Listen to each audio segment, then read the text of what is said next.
Hello, everybody. Hi. I'm Andrea, and I'm from Denmark, and I'm going to talk to you about a project we did that's called Game Go Workshop. And first, when I was doing this presentation, I was thinking like, oh, but I need to introduce myself and what I do. And then I was thinking, okay, that's quite difficult because I'm involved in quite a lot of different projects. So I decided instead to just tell you about two projects I'm doing right now, working on, so it might give you an idea. And I have my own company, which is called Play and Grow. And this is a game that we just started working on, and it's called Moontide Traveler. And it's an iPad game, and it's a music puzzle game.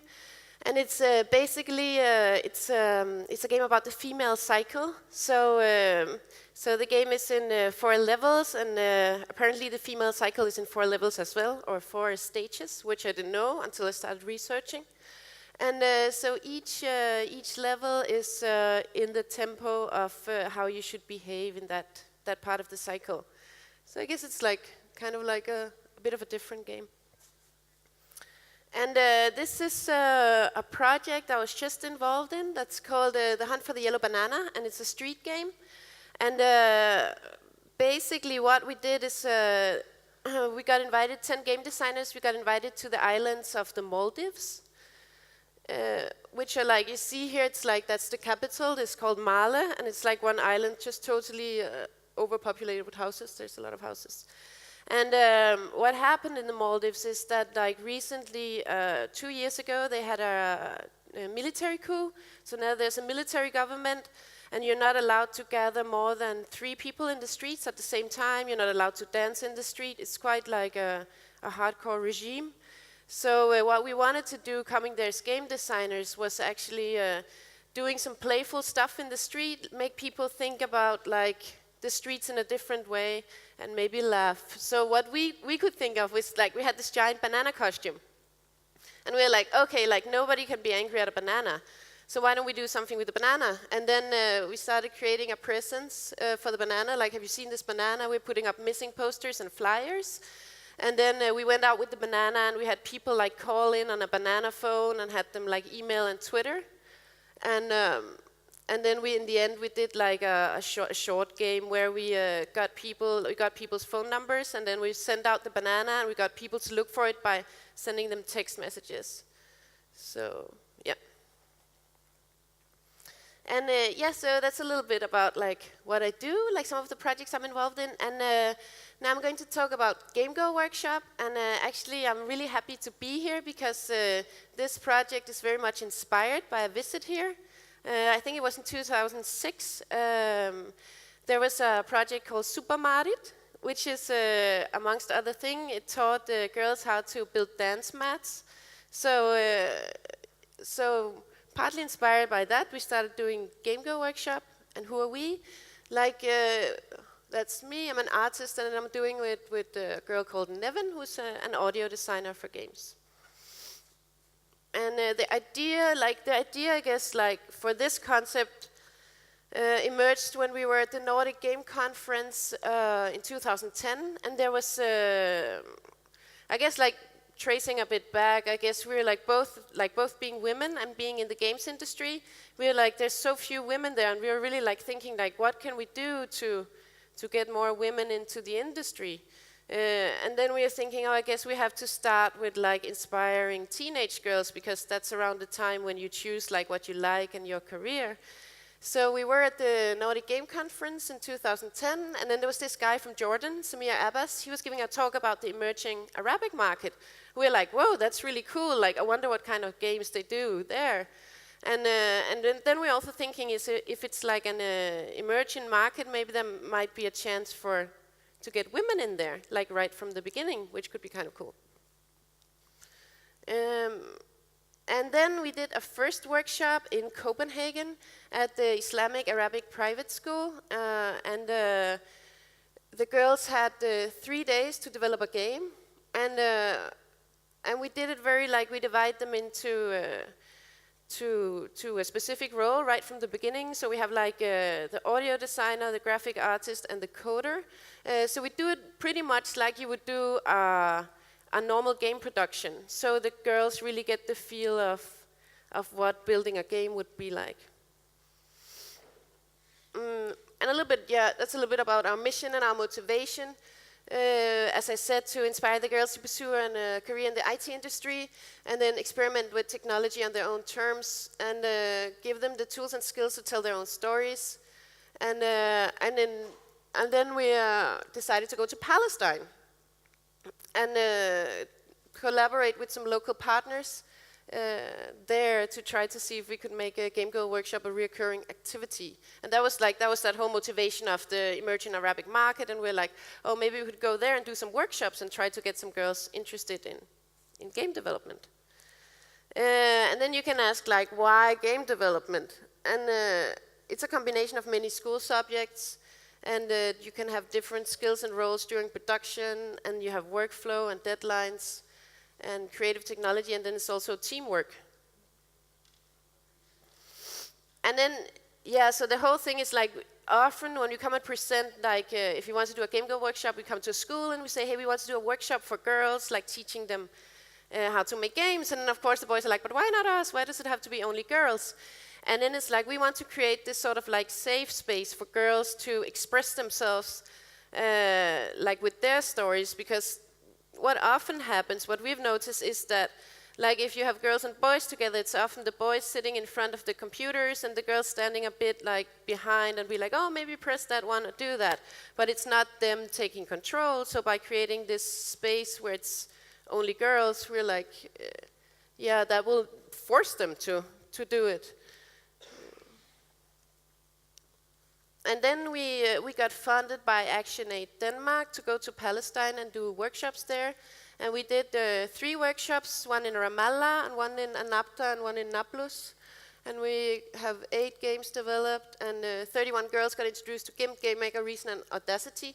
And we tried to, as much as possible, to use free software, so we can leave the software with the girls after we are gone, so they can keep making games. And we also had 8 co-teachers who are like recent graduates from tech universities in Palestine. It was all women who could also like continue with doing these workshops after we're gone. And so, like, the way we do the workshops is like we start with like a brainstorm session, and this is like where they draw on paper. So this is like from one of the group's session, and then it's really funny because when you have to work creatively, it's like you think like, oh, if you just tell them like, oh, just do a game about anything you want, like they'll come up with something like really cool. But actually what happened was like, so we tried different ways. So in the first workshop we did in Denmark, we gave them a theme which was like home. And in our mind, this was a school with like, all their parents had like come to Denmark from a different country. And then we thought like, oh, they must have like so many thoughts about home, you know, like probably their parents talk about their home country, whatever. And then what happened was that like the games they made were like very much about like doing dishes and doing like things at home. So actually there was a game about washing dishes. So it's like, this was not exactly like what we had imagined. So in the next workshop we're like, okay, we'll just like not give them a theme. They can just like do a game about whatever they want. And then we had just showed them a game that we'd done, which was like a platformer, quite simple platformer, and they ended up that they just did that game. So we're like, okay, that doesn't work either, what do we do now? So what we ended up doing is giving like themes like that were like restricting but still open, like young and old, and we had the flourish and decay as well, so it's sort of contradicting words, and that worked pretty well. And this is in Palestine, where I'm talking about the narratives in games, and it's important to start with the story and what you want to talk about. Okay, so this is, so as I said, we give them quite specific roles in the game production, and this is a video about some audio designers. If it'll work.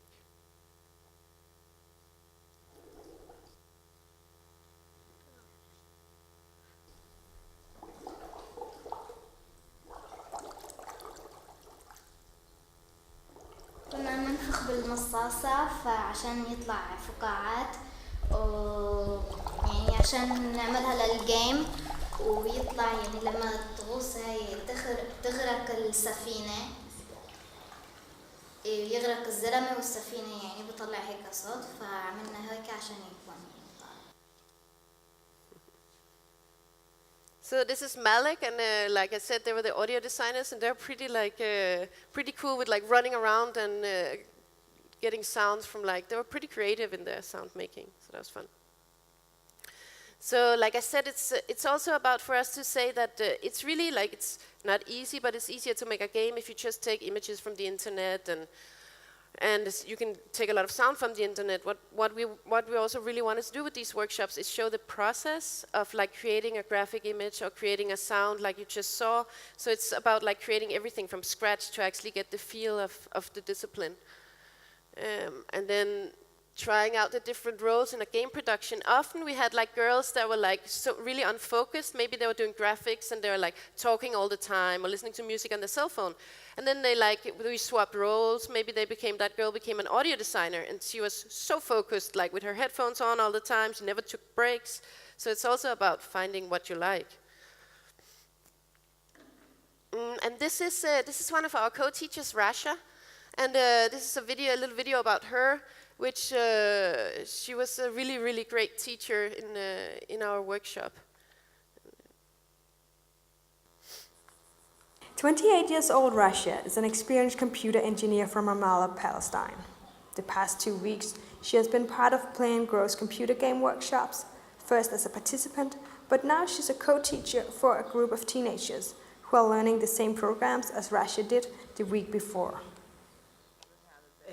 As you know, we are for now 3 or 4 girls, and we have 3 tools we need to help the girls, one for audio, one for design, and the other for game maker. And to have a complete game, I'm on the game maker, which is development. So we develop the game to move and up or do any stuff the characters or the game wants after they design the game.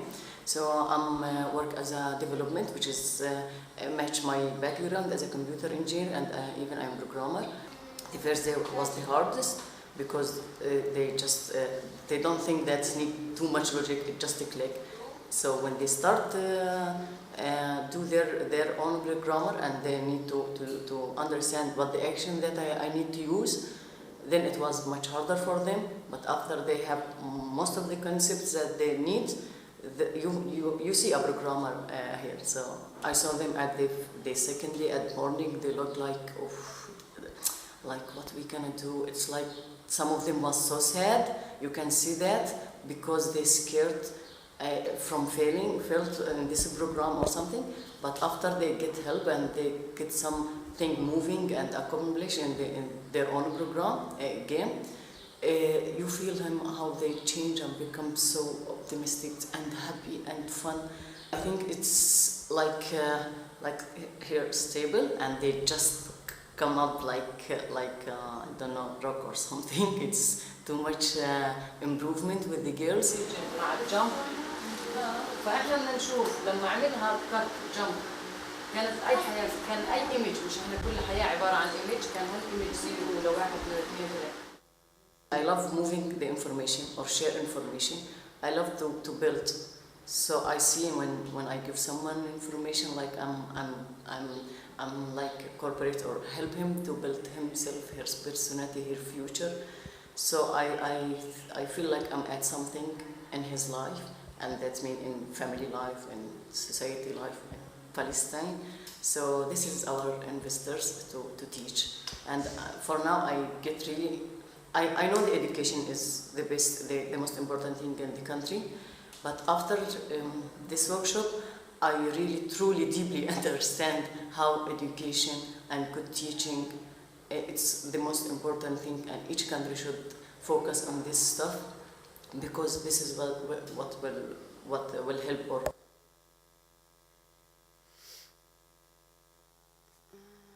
And so here's another video I'm going to show, and these are some vox pops with some of the participants from Palestine about their experience. So I thought it might be interesting for you to see how they felt about the workshop?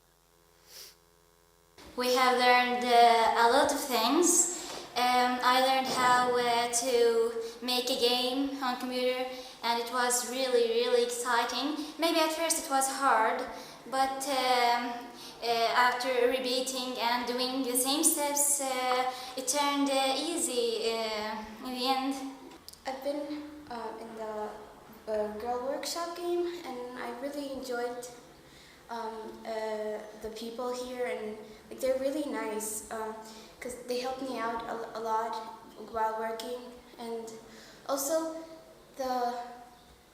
the programs like are new but easy for me because I really wanted to work as an architecture, so it has to do something with that, so it might help me a lot in the future. تعلمت كيف أعمل على برنامج جديد، وتعلمت تصميم جرافيك ديزاين، وكمان تعلمت كيف انه يكون كمان في مش شرط انه بس يكون يبقى على البروجرام. تعلمت كيف انه يكون تعاون بين بعض في المجموعة. I've learned about a program called GIMP. It's a program that you paint graphics, and so you can give them to the programmers where they have to give the graphics some kind of action. And I also learned how to scan. We make objects and sprites and rooms, and then we put the objects that we need in the rooms, and with the little steps and conditions, we make a game that's interesting for young people, older people, any age. The most exciting part, when we actually work together, like while working on the graphics, while coloring them. The most exciting part when you press run and you see the result of your hard work. It's really exciting. And I learned finally how to crop image. I wanted to do that like every time. I always wanted to crop an image. I never knew. But when I came here, like I learned many new things. It was really fun actually. I feel very happy. أنا أحكي عنه. أنا بشعر كتير فرحانة كتير إنه قدرت أعمل هيك إشي أنا ومجموعتي، وكمان كان كتير إشي مثير إنه نتعلم هيك ببرنامج ونقدر نعمل هيك ألعاب. Actually, that for the first time in my life that I have accomplished something. yeah, I think that I did. I felt that I'm successful. Yeah. So these were some of our participants, and I mean, it was also like, for us, it was also like a big challenge to go to Palestine and do these workshops, so we were very happy that the girls actually had such a nice time and such a good experience. So I guess what we're trying to do with the Game Girl workshop is really like, we would like other people to do workshops like this for games or for girls as well, to sort of like, it would be nice if it was like a growing trend, so actually more girls would get inspired to get into the tech or the games industry, because like I think the more like girls and women we get in there, the more diverse storytelling we will also have, and the more like different kinds of games we'll see. And I mean, instead of having just a few colors of the rainbow, it would be nice to have like the whole spectrum. And let me just see. Yeah, so actually I have like a volunteer. So Marcus is going to play through some of the games, and then I'll explain a little bit about them, because yeah, like what we saw with the games, the difference between the games developed in the difference between the games developed in Palestine and in Denmark was that often in Denmark it was quite individualistic stories. It was very much about like, I'm doing the dishes so I can go on the date with the cute guy from school, for example. That was one of the games. And in Palestine the games were very, the stories told were very metaphorical. It was more like about a fisherman or a farmer. And there were only like, I mean, there was only mostly male like characters in all the games, like almost no girls. And so it was funny because we were doing it with like, let's say, ethnic, like people that whose parents came to Denmark. So we thought that there might be like more similarities, but actually like the girls were already so Danish, so to say, that they're telling these more individualistic stories. But yeah, you'll see some of the games now. And also they're very like particular about how they wanted stuff. For example, you would say, is that how you want footsteps to sound? Because to us they sounded a bit weird. They're like, yes, that's footsteps. So that was kind of nice. They're quite determined about their game.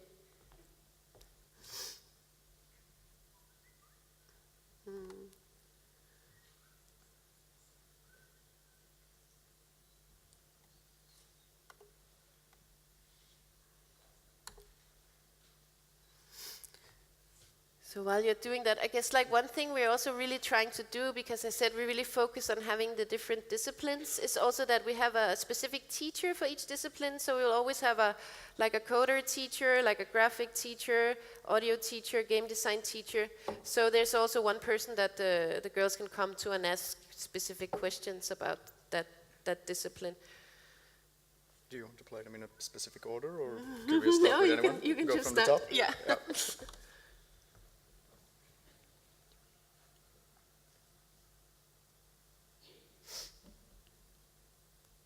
So this is called Find Me, as you see. How do I start?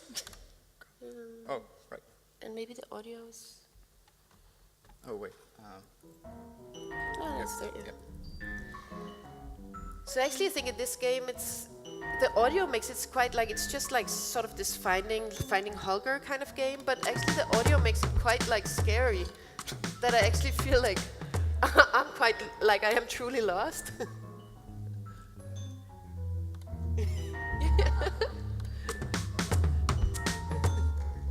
Yay!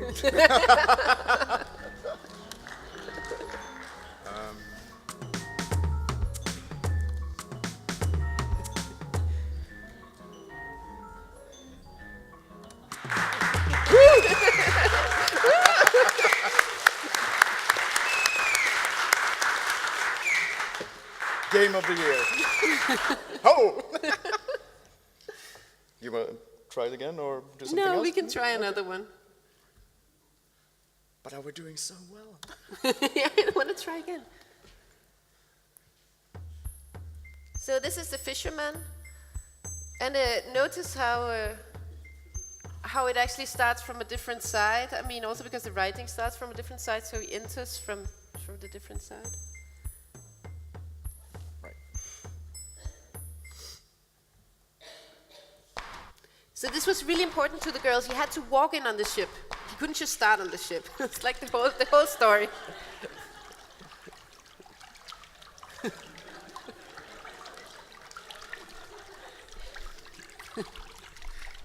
Oh, no.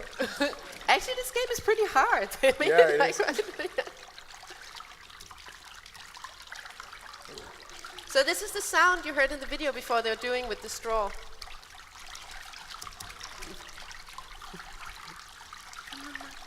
This is not going well.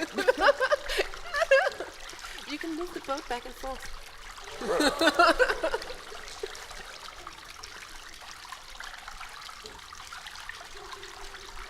No. Oh. No. Let's try again. One more time. Oh, I can move the boat! Oh!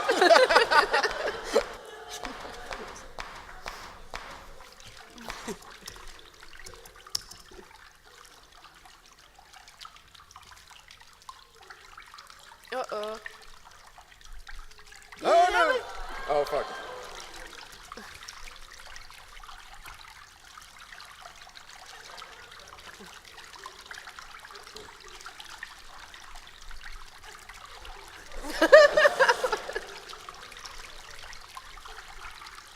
There's too many fishes. Yay! Yay!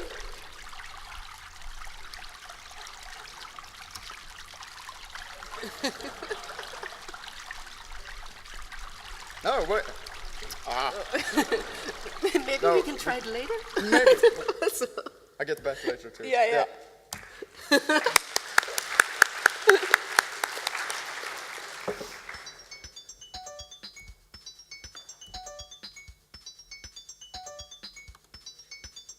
that wasn't much help.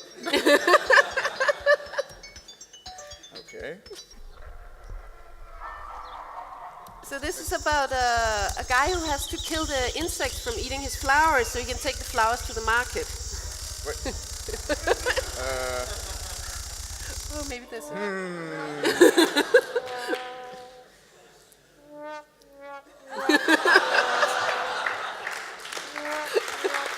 Did they do the trombone themselves? Yeah. Oh. They have a trombone player. Or maybe there's a bug. Huh? No, wait. Wait, no, when they eat, wait. Yeah. I have to try to kill No, them. wait, because I was losing the lives when they ate them. But when I cut down the flowers, when they had sprouted, then I didn't lose any lives. So I'm supposed to. Okay. Yeah. Okay, so To that harvest makes sense. them. Right. Yeah. So I actually don't kill the bugs. I'm just trying to.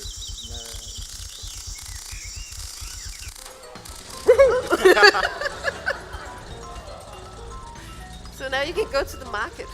It's like Princess of the Hood.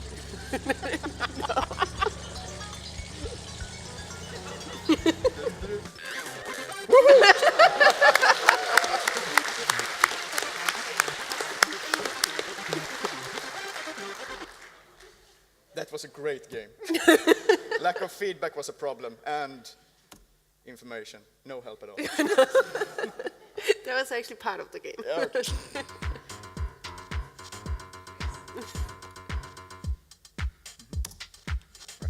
Oh, so this is where you have to collect the clocks and then avoid the old guy. Oh, right. So you can, I think, yeah. Yay! So the clocks are sort of ticking. Ah, really good.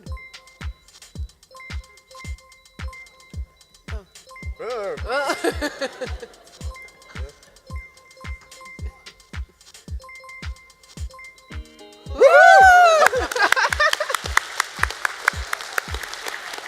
Let's do the fisherman one more time.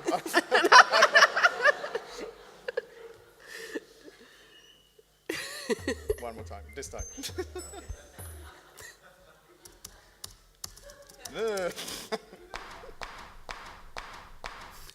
Those were the footsteps where we were like a bit like, should this sound like that? Yeah, they're like, yeah.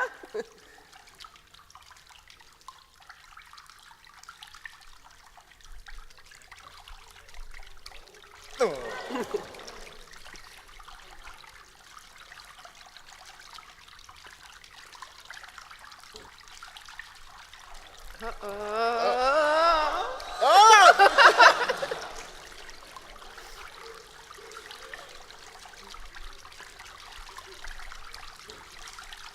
Alright.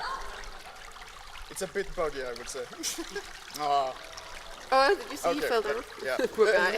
Yeah. But he's drowning all the time. Yeah, he's drowning all the time. Yeah. All right, so I guess that's it. Can you find these games online somewhere? Yes, you can. We have a website that's called gamegoworkshop.org, and my email is andrea@playandgrow.dk. And you can also always come to me after and ask my email. So I have them as well. So yeah, thanks so much. Now I had a thanks slide, but I don't want to plug my computer back in. But thank you so much for listening.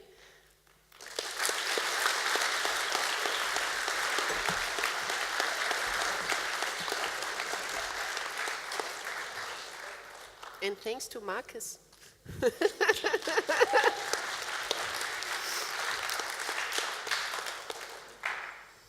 So if you have any questions, I'll be happy to answer.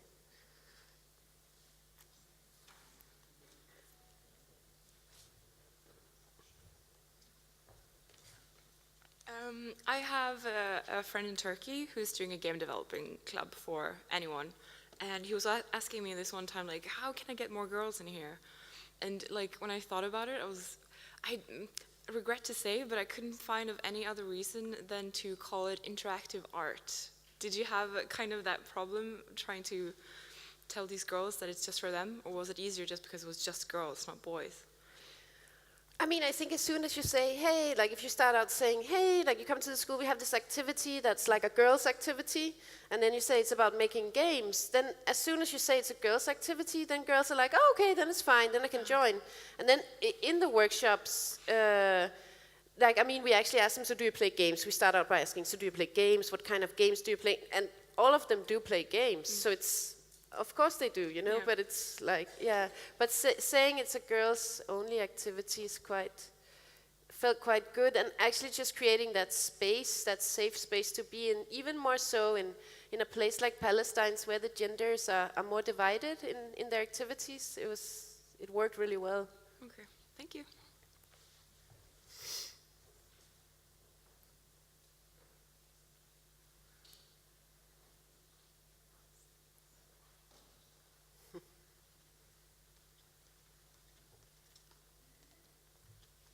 Hi. Hi. I just wanted to say I was really impressed by the audio design in those games and the music. How did they make it? Well, they recorded a lot of sound, and then they also composed music. Like Nevin, who was the audio designer, taught them how to compose music and put it in the game. They're quite like big on the music. Like the audio designers were really quite excited. So yeah, that was nice. Yeah. I mean, also as all of you in here probably know how hard it is to make games. So for the girls like that never done it before, we are quite impressed with them. They're really quite focused and determined. They looked great. Thank you. Thanks.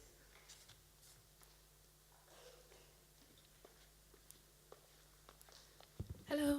Hi. Thank you very much. It was awesome to see. I don't know how much you know about their culture and stuff, you know, there in Palestine, but how do you think it would benefit them? Because we're talking about in social life, or the engineer, the woman, she was talking about, you know, helping them in their social life, etc. How do you think that would help them for their lives? Whether, you know, even if they grow up, get married, many of them, because, you know, in Arabic culture, usually the woman stays at home. It's oftentimes more practical, and in that unsafe environment, it's more safe to stay at home, sending out the guys. But actually, there's a lot of layers to it. Like, firstly, we also our main motivation was also just to give the girls a fun experience. Like, for example, Lujain, the one that says, oh, I had a success experience for the first time in my life. Just that was for us so amazing, you know. Yeah. So at least she has something really positive to think back upon. Yeah. And then of course try to motivate them to choose an IT career, because especially in Palestine, that's quite a lot of IT jobs. Because Palestinians have a hard time crossing borders, getting out of the country. So a lot of people do work in the tech industry, because you can send that, you know, across the borders without actually going in person. Yeah. But I know what you're saying, and what we went to the Beerside University, which is a huge university in Ramallah, and what they say is that the girls in the tech computer science educations, they're some of the best students, but as soon as they graduate, they tend to get married and then exactly. not have a job. But for example, Rasha, that was interviewed, what she does is she can work from home because she's a programmer. Yeah, exactly. That was what I was thinking. Yeah. So that's in that sense, it's sort of you have a job, but you don't have to go in this unsafe environment, or it's still acceptable. So maybe there's a middle way to do it. I mean, it was really interesting, because I got inspired by, actually I was introduced to Annika Losdotter, who worked with the summit, and you know, she taught me lots of stuff, you know, just about going there, and I hadn't given it a thought at that time. It was 3 years ago, maybe, or so, and it was really brilliant, because I was thinking, oh hey, there might be an untapped market as well there, because they do lots of naturally they take care of money, because you know they can handle everything at home and stuff. They know the outcomes and the incomes and stuff. So they're good with money, and they're good with management and stuff, and they're good with, and they love social events. But they at home they spend so much time on, and I'm talking about, for example, Kuwaiti women that I have experience with, and Iraqi women. They spend so much time on, for example, Facebook, and they play games. And for example, my relatives, they still have no idea what I'm doing. They play games more than I do. But there's like, what are you doing? You're wasting your time. And I'm trying to teach them, or trying to make them understand that game development is a bit different from just playing games, and it's a way of expressing yourself. You don't have to, it's not only about drama. They watch drama, like Korean drama, Vietnamese drama so much, and Turkish drama. And you don't have to just watch drama to get that kind of excitement and new worlds. You can actually make it interactive. And with the indie scene now going on, it's like, whoa, there's an opportunity, and you can actually make money where you stay at home. So it's that kind of change, and that's why it was amazing, because if you could go to Palestine and do that with girls like that, maybe we can do it, in Iraq. Yay! Yeah, That's our hope. Because Iraqi women are so they're very passionate, they're very strong-willed, but they don't have many options. No. As to going abroad, as to say, see the rest of the world at the moment, at least. So I was thinking maybe that could be their entry to globalization. Definitely, yeah. Thank you. Thank you.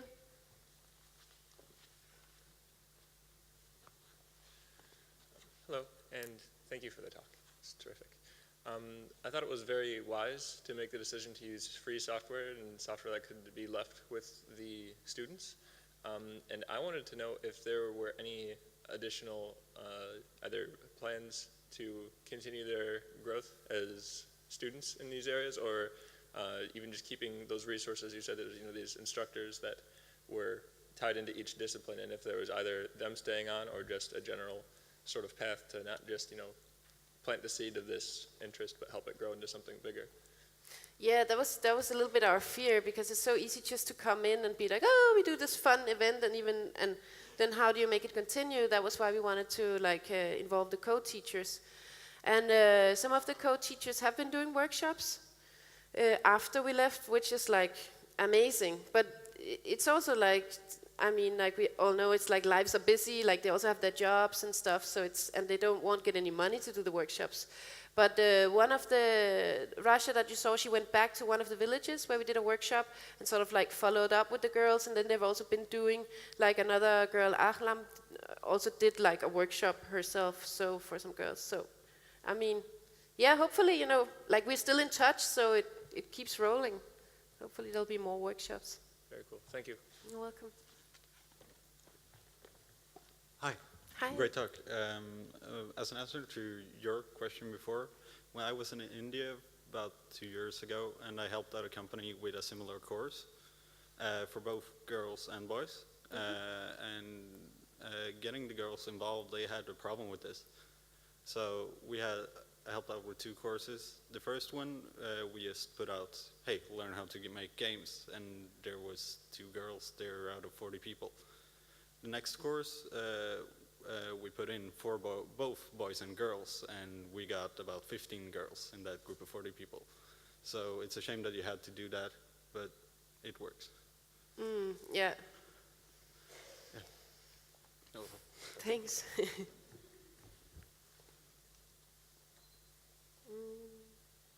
Maybe that's it then. Thank you so much for listening.